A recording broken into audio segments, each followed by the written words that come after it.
Salam kekasih Tuhan, bertemu kembali pada pembacaan firman. Tetap semangat dan bersuka cita. Semoga Bapak Ibu sehat selalu dalam lindungan Tuhan. Selagi ada waktu masih diberi nafas kehidupan, mari kita membaca firman surat cinta Tuhan kepada kita. Sebelum membaca firman, kita berdoa terlebih dahulu. Janganlah engkau menganggap dirimu sendiri bijak. Takutlah akan Tuhan dan jauhilah kejahatan. Bapa yang bertata dalam kerajaan surga, Bapa yang maha kuasa, kami datang sujud bersimpuh di bawah kaki-Mu. Urapi kami ya Allah Roh Kudus dengan seluruh pendengar yang mendengarkan firman. Terangi hati dan pikiran kami saat membaca firman-Mu. Kami mulai pembacaan firman ini hanya di dalam nama Tuhan Yesus yang maha dahsyat. Haleluya, amin. 1 Raja-Raja 11. Salomo jatuh ke dalam penyembahan berhala. Adapun Raja Salomo mencintai banyak perempuan asing. Di samping anak Firaun, ia mencintai perempuan-perempuan Moab, Amon, Edom, Sidon, dan Het. Padahal tentang bangsa-bangsa itu Tuhan telah berfirman kepada orang Israel, "Janganlah kamu bergaul dengan mereka, dan mereka pun janganlah bergaul dengan kamu, sebab sesungguhnya mereka akan mencondongkan hatimu kepada Allah-Allah mereka." Hati Salomo telah terpaut kepada mereka dengan cinta. Ia mempunyai 700 istri dari kaum bangsawan dan 300 gundik. Istri-istrinya itu menarik hatinya daripada Tuhan. Sebab pada waktu Salomo sudah tua, istri-istrinya itu mencondongkan hatinya kepada Allah-Allah lain, sehingga ia tidak dengan sepenuh hati berpaut kepada Tuhan Allahnya, seperti Daud ayahnya. Demikianlah Salomo mengikuti Asyitoret, dewi orang Sidon, dan mengikuti Milkom, dewa kejijikan sembahan orang Amon. Dan Salomo melakukan apa yang jahat di mata Tuhan, dan ia tidak dengan sepenuh hati mengikuti Tuhan seperti Daud ayahnya. Pada waktu itu Salomo mendirikan bukit pengorbanan bagi Kamos, dewa kejijikan sembahan orang Moab, di gunung di sebelah timur Yerusalem, dan bagi Molok, dewa kejijikan sembahan Bani Amon. Demikian juga dilakukannya bagi semua istrinya. Orang-orang asing itu yang mempersembahkan korban ukupan dan korban sembelihan kepada Allah-Allah mereka. Sebab itu Tuhan menunjukkan murkanya kepada Salomo, sebab hatinya telah menyimpang daripada Tuhan Allah Israel, yang telah 2 kali menampakkan diri kepadanya, dan yang telah memerintahkan kepadanya dalam hal ini supaya jangan mengikuti Allah-Allah lain, akan tetapi ia tidak berpegang pada yang diperintahkan Tuhan. Lalu berfirmanlah Tuhan kepada Salomo, "Oleh karena begitu kelakuanmu, yakni engkau tidak berpegang pada perjanjian dan segala ketetapanku yang telah kuperintahkan kepadamu, maka sesungguhnya aku akan mengoyakkan kerajaan itu daripadamu dan akan memberikannya kepada hambamu. Hanya pada waktu hidupmu ini aku belum mau melakukannya. Oleh karena Daud ayahmu, dari tangan anakmu lah aku akan mengoyakkannya.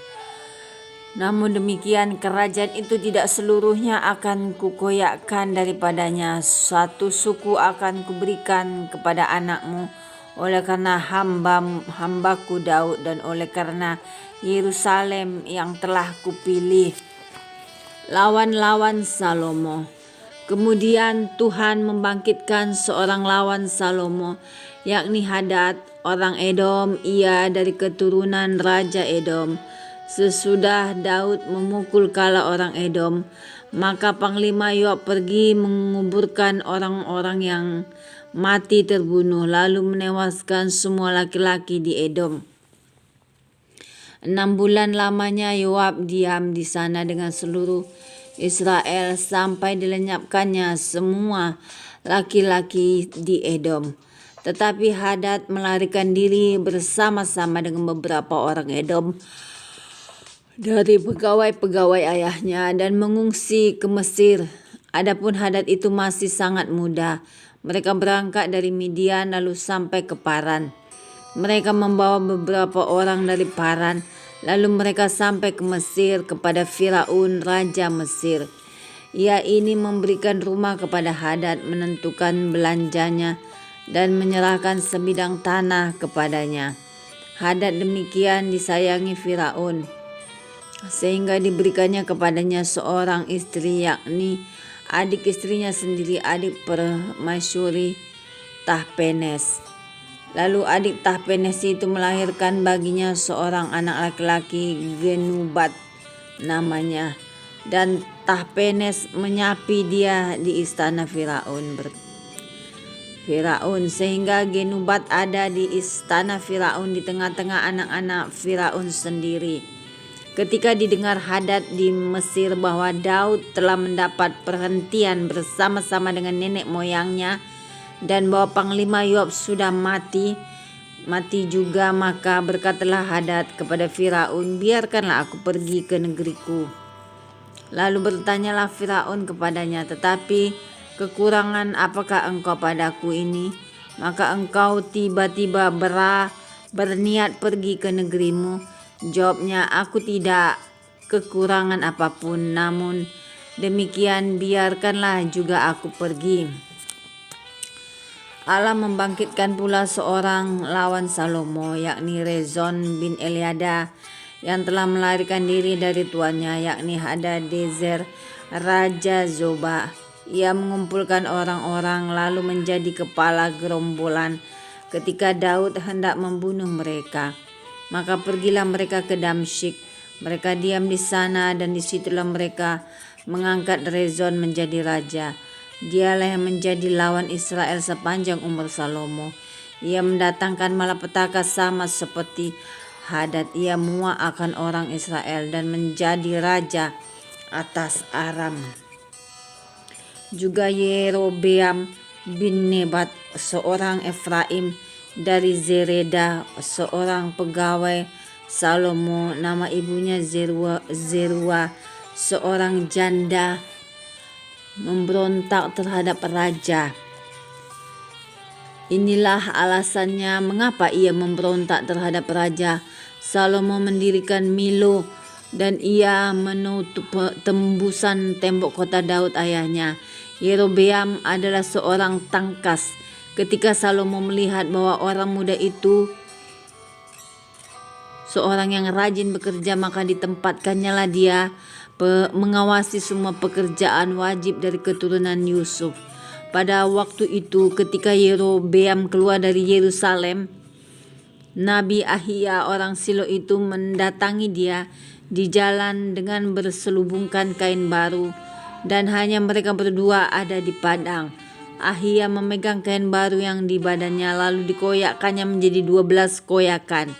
Dan ia berkata kepada Yerobeam, ambillah bagimu 10 koyakan, sebab beginilah firman Tuhan Allah Israel, sesungguhnya aku akan mengoyakkan kerajaan itu dari tangan Salomo, dan akan memberikan kepadamu 10 suku, tetapi 1 suku akan tetap padanya oleh karena hambaku Daud, dan oleh karena Yerusalem, kota yang kupilih itu dari segala suku Israel. Sebabnya ialah karena ia telah meninggalkan aku dan sujud menyembah kepada Asyitoret, dewi orang Sidon, kepada Kamos, Allah orang Moab, dan kepada Milkom, Allah Bani Amon, dan ia tidak hidup menurut jalan yang kutunjukkan dengan melakukan apa yang benar di mataku, dan dengan tetap mengikuti segala ketetapanku dan peraturanku seperti Daud ayahnya. Bukan dari tangannya akan kuambil seluruh kerajaan itu. Aku akan membiarkan dia tetap menjadi raja seumur hidupnya, oleh karena hambaku Daud yang telah kupilih dan yang tetap mengikuti segala perintah dan ketetapanku. Tetapi dari tangan anaknya lah aku akan mengambil kerajaan itu dan akan memberikannya kepadamu, yakni 10 suku, dan kepada anaknya akan kuberikan 1 suku, supaya hamba-hambaku Daud selalu mempunyai keturunan di hadapanku di Yerusalem, kota yang kupilih bagiku, supaya namaku tinggal di sana. Maka engkau ini akan kuambil, supaya engkau memerintah atas segala yang dikehendaki hatimu, dan menjadi raja atas Israel. Dan jika engkau mendengarkan segala yang kuperintahkan kepadamu, dan hidup menurut jalan yang kutunjukkan, dan melakukan apa yang benar di mataku dengan tetap mengikuti segala ketetapan dan perintahku, seperti yang telah dilakukan oleh hambaku Daud, maka aku akan menyertai engkau, dan aku akan membangunkan bagimu suatu keluarga yang teguh seperti yang kubangunkan bagi Daud, dan aku akan memberikan orang Israel kepadamu. Dan untuk itu aku akan merendahkan keturunan Daud, tetapi bukan untuk selamanya. Lalu Salomo berikhtiar membunuh Yerobeam, tetapi Yerobeam bangkit dan melarikan diri ke Mesir kepada Sisak raja Mesir, dan di Mesirlah ia tinggal sampai Salomo mati.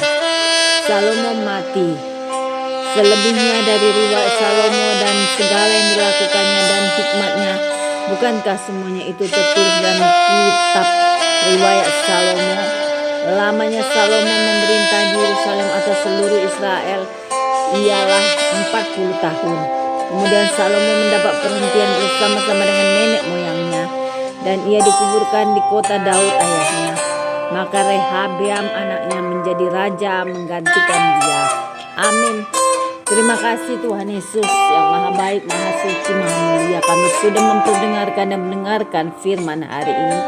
Berkati para pendengar channel YouTube ini, berikan kesehatan, rezeki, kekuatan iman yang baru dalam menjalani kehidupan hari ini. Kuasa darah Yesus membungkus kami untuk terus maju, membaca, merenungkan, serta melakukan firman-Mu. Terpujilah Engkau Tuhan, gunung batu kami, Allah yang maha dahsyat, maha mulia, Allah yang ada di setiap musim dalam hidup kami. Tak pernah kami ditinggalkannya sendiri. Haleluya, amin.